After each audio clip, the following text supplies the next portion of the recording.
money manifestation. Yeah, seems like it's everywhere these days. It really is. So we're going to be looking at a podcast episode called The Truth About Money Manifestation. Does it really work? To help us break it all down. Looking forward to it. I think we're all seeing those big claims online, think your way to wealth and all that, but is there really any truth to it? Well, that's what we're here to find out, right? Separate fact from fiction. Exactly. So let's jump right in. Okay, sounds good. Now, the podcast episode we're looking at today starts by tackling that whole magic idea head on, like just wishing for riches and poof, it appears. Right. Like just thinking about money will magically make it show up in your bank account. Exactly. And the episode actually says simply thinking about money won't make it appear in your bank account. Makes sense to me. Yeah, I have to admit, part of me always kind of knew that, it does sound a little too good to be true. Yeah, where's the effort in just wishing for $1 million? Right? So if it's not about magic, what is it about? Well, the episode digs into the science a bit and talks about the role of our brains, specifically something called the reticular activating system, or RAS for short. Okay, RAS, I've heard of that, I think. What is it again? It's basically like a filter in our brains. It helps us notice things that we're already focusing on. Okay, so is that why, if I'm thinking about buying a red car, I suddenly see red cars everywhere? Exactly. That's the RAS in action. It's filtering your perceptions, highlighting things that are relevant to your current thoughts. That's so cool. So you're saying we can actually use this to our advantage when it comes to finances. Exactly. When you consistently focus on your financial goals, your brain becomes more attuned to opportunities that align with those goals. So it's like training your brain to be a financial opportunity magnet. You could say that. Okay, but it's still about taking action, right? Absolutely. And that's where the episode really shifts gears from wishful thinking to strategic action. It emphasizes goal setting. Makes sense. Having a clear target helps focus your energy, right? Right. And there's actually research to back this up. People with specific challenging goals do better than those who don't. Okay, so it's not just about manifesting. It's about the very real impact of having a plan and working towards it. Exactly.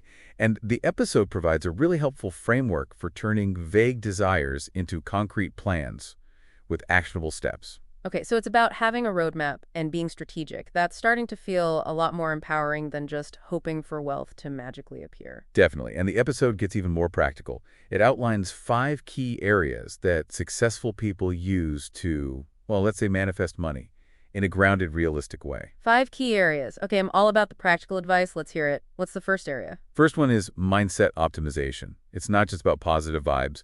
It's about developing a growth mindset. Okay, growth mindset. What does that mean exactly? It means reframing challenges, taking responsibility for your financial situation, and believing in your ability to change things through your actions. So it's about rewiring your brain for financial success. Yeah, basically.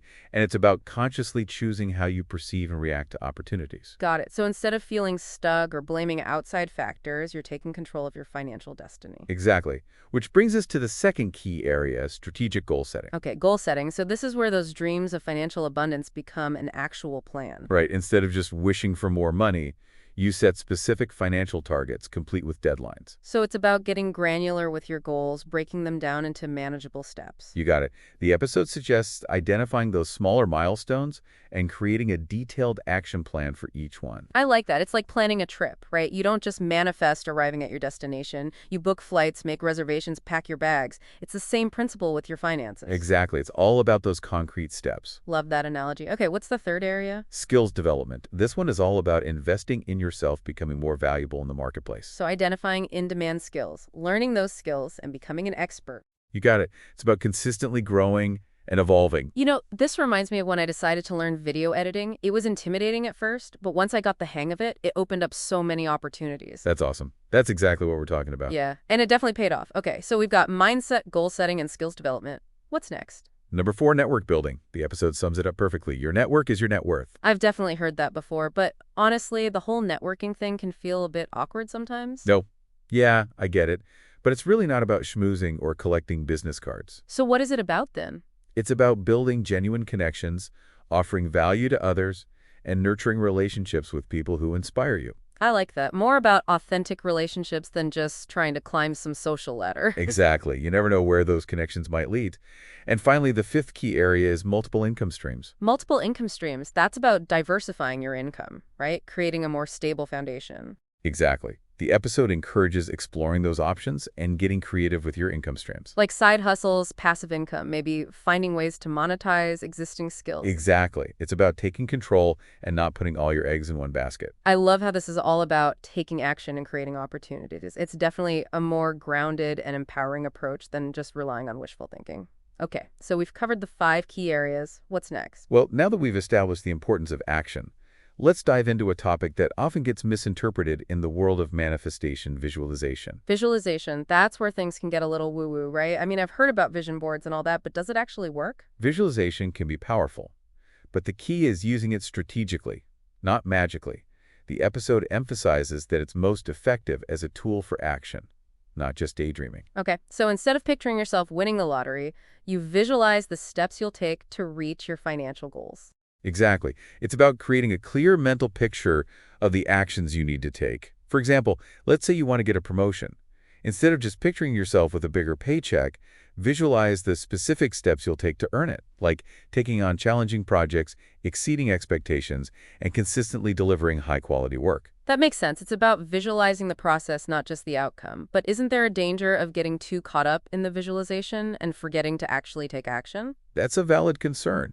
Visualization should be a complement to action, not a replacement for it. It's about using the power of your mind to stay focused and motivated, but ultimately it's the real-world effort that drives results. Got it. So it's like a mental training ground for real-life action. Exactly. And there's another really practical benefit to visualization. The episode talks about using it to anticipate potential obstacles and plan for them in advance. It's like a mental dress rehearsal for real-life challenges. Wow, I hadn't thought about it that way. So if you can mentally prepare for setbacks, you're less likely to be thrown off course when they inevitably happen. Precisely. It's about building that mental resilience. Okay, now that we've explored the power of visualization, done, right? Let's have some fun busting those common manifestation myths that are floating around. I know you've probably encountered a few yourself. Yeah, absolutely. Let's hear them. I'm ready to set the record straight. All right, myth number 1, and this is a big one. Just ask the universe, and it will provide. What do you think about that one? Honestly, I used to buy into that to some extent, but it does seem a little simplistic, doesn't it? Like, there's no personal responsibility involved. You hit the nail on the head. The episode is very clear on this: action is key. The universe or the economy doesn't just hand out rewards for wishful thinking. It responds to effort, strategy, and the value you create. And no cosmic lottery ticket. I'm afraid not. You have to put in the work. Okay, myth number 2, raise your vibration, attract wealth. Thoughts on this one? This one always seemed a little vague to me. Like, what does it even mean to raise your vibration? That's the problem. It's not very actionable. The episode emphasizes that real financial success comes from concrete actions, not just vague energy concepts. It's about providing value, making smart decisions, and building a solid foundation. So it's not about how you feel, but about what you do. Exactly. Actions speak louder than vibes. You could say, all right, ready for the final myth. Bring it on. Here it is. Vision boards are automatic wealth magnets. Oh, I know people who swear by vision boards, but honestly, a vision board without a plan is just a pretty collage, right? That's a great way to put it. The episode acknowledges that vision boards can be useful for inspiration, but they only work if they're coupled with concrete actions. So it's a tool, not a magic wand. Precisely. And that brings us to what the episode calls the scientific approach to financial well-being. It's about moving beyond the myths and embracing a more grounded, evidence-based approach. Okay, I'm all about that. What does that approach look like? The episode breaks it down into 3 key pillars. The first is financial education. It's about understanding the fundamentals, things like investing, compound interest, how successful businesses operate. It's about having that financial literacy to make informed decisions. Knowledge is power, as they say. What's the second pillar? It's habit formation. This is where consistency comes into play. Saving regularly, tracking your spending, investing consistently, even when the market is volatile. It's about building those positive financial habits that will serve you in the long run. So it's not just about knowing what to do, but actually putting it into practice day after day. You got it. And the third pillar is risk management. It's about protecting what you've built, having an emergency fund, diversifying your investments, making sure you have adequate insurance. It's about anticipating potential challenges and having a plan in place. That's really important. It's like building a solid foundation for your financial future so you're prepared for any unexpected bumps in the road. I love how this whole deep dive has shifted the focus from manifesting to taking practical steps towards financial well-being. It's both empowering and realistic. Absolutely. It's about recognizing that you have the power to shape your financial destiny. The episode concludes with a really insightful quote. The best time to plant a tree was 20 years ago. The second best time is now. That's a great quote. So how can our listener apply that wisdom to their own financial goals? That's the key question. What steps can they take starting today to plant their financial tree and cultivate a future of abundance?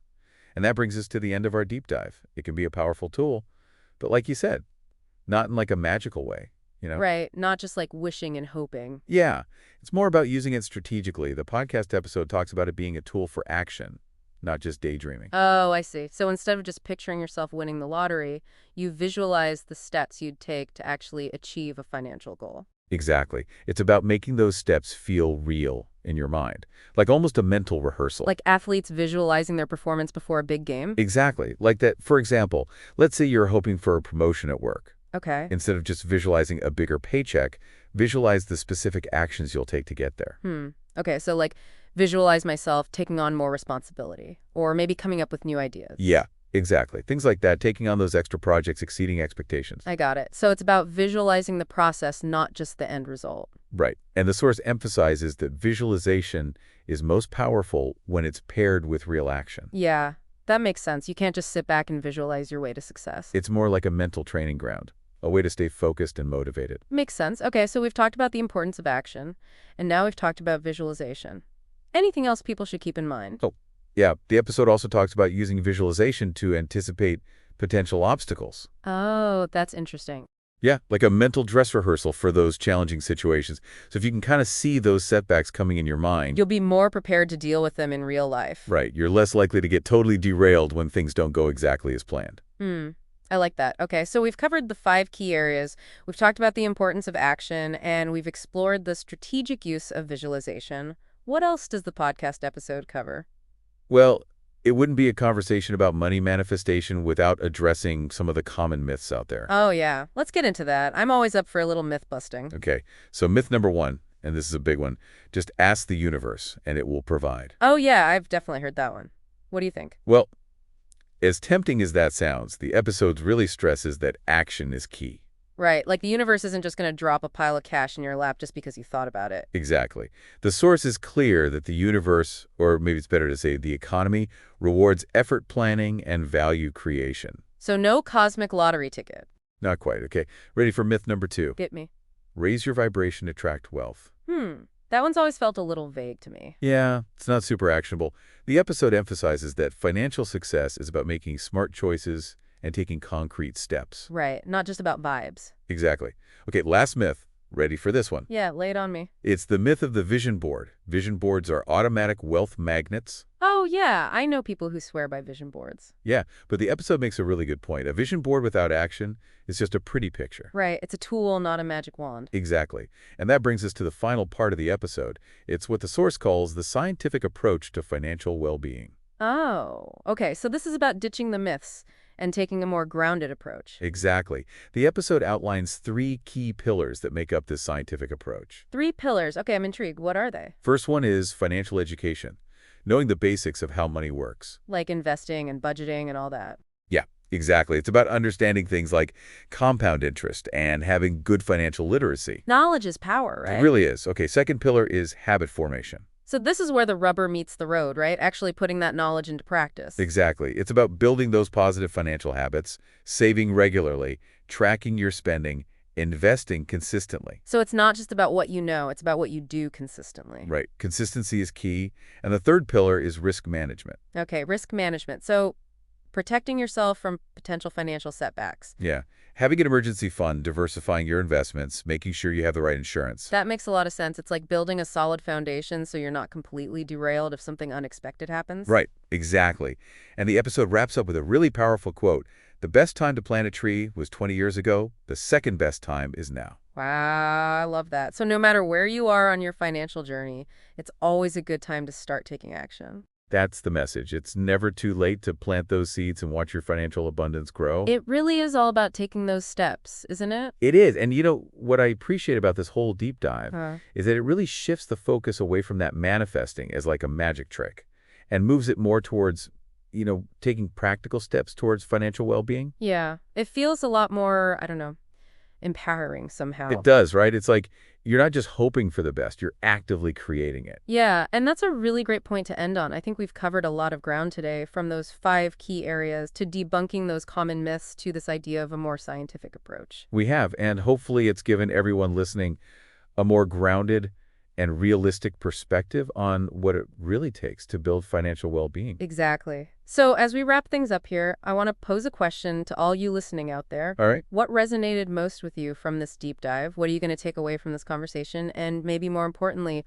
what action are you inspired to take? Yeah, that's what it's all about, right? Putting these ideas into action. Exactly. So go out there and start planting those financial seeds and watch your abundance grow. Well said. Thanks for joining us on this deep dive into the world of money manifestation, the grounded, actionable kind that actually works. Thanks, everyone. TCA.